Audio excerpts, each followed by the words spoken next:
आज बनाने जा रहे हैं हम एक स्वीट डिश साबूदाना और मैंगो की। तो बहुत ज़बरदस्त डिश है, ज़रूर बनाएं। और गर्मियों में बहुत मज़ेदार भी लगती है और ज़बरदस्त रेसिपी है, बच्चों के लिए भी हेल्दी है।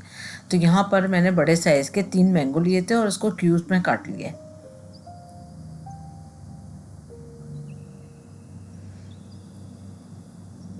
तो थोड़े मैंगो मैंने यहाँ पे डाले, तकरीबन 1.5 के बराबर। तो 3 से 4 अदद 5 अदद आप ले सकते हैं दाने आम के। उसके बाद 300 ml जो है वो मैंने कोकोनट मिल्क डाला है।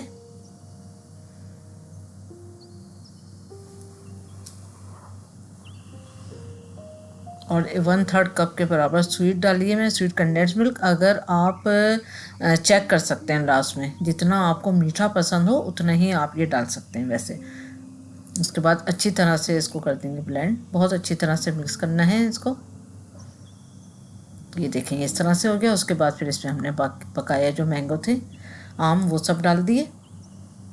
और थोड़े से अच्छे बड़े चंक्स काटिएगा तो थोड़ा खाने में भी मज़ा आएगा। और ये बच्चों को ज़रूर बना के दें, बहुत हेल्दी है क्योंकि इसमें साबूदाना भी है और आम भी है, तो दोनों चीज़ें बहुत अच्छी हैं। और यहाँ पर मैंने जेली ली है, मैंगो जेली, और ये पूरा 1 पैकेट मैंने जमा लिया था। तो मैंगो जेली का पूरा 1 पैकेट जाएगा इसमें।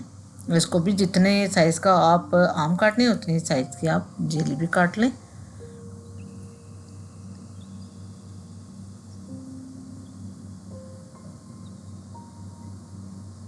उसके बाद ये मैंने भिगोकर तकरीबन आधा घंटा इसको गर्म पानी में भिगोया और बॉईल कर लिया। 1 कप मेजरमेंट वाला साबूदाना है बॉईल हुआ हुआ। उसके बाद इसमें बर्फ़ गई है। अच्छा, इसमें बर्फ़ लाजिम जाएगी क्योंकि ऐसा मत सोचिएगा कि इसको ठंडा फ्रिज में करके ही खा लेते हैं, वो अलग बात है, लेकिन अच्छी वैसे भी लगेगी। लेकिन इसमें स्पेशल इसका यही है कि इसमें आइस क्यूब जाएंगे।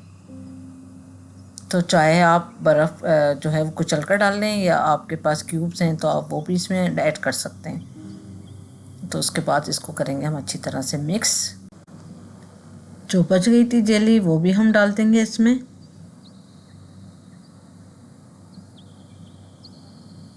अच्छी तरह करेंगे मिक्स, और मिक्स करने के बाद डिश आउट करेंगे। ज़बरदस्त सी ठंडी ठंडी सी रेसिपी तैयार है, ज़रूर ट्राई करें।